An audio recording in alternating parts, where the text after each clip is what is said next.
Guys আমাকে নিয়ে player আছে 4টা। এখানে আমার সামনে একটা প্লেয়ার আছে, ও জোনের ভিতরে আর এ ড্যামেজ দেওয়ার পরও মারা গেছে। এখন আর দুইটা প্লেয়ার আছে, দুইটা প্লেয়ার হচ্ছে মাটির নিচে, আর আমার টিমমেট হয়েছে মারা গেছে। আমার টিমমেট আমারে বলতেছে যা রিভাইভটা দিয়ে আয়। আমি রিভাইভটা দিতে গেছি, রিভাইভটা দেওয়ার পর আমার টিমমেট নামতে না নামতেই অনেক হেল গেছে গিয়া।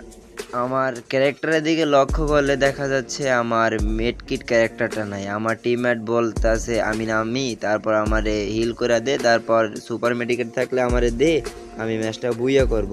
কিন্তু দেখাও গাইস, এই ম্যাচটা কি আমরা বুইয়া করতে পারি কি না পারি।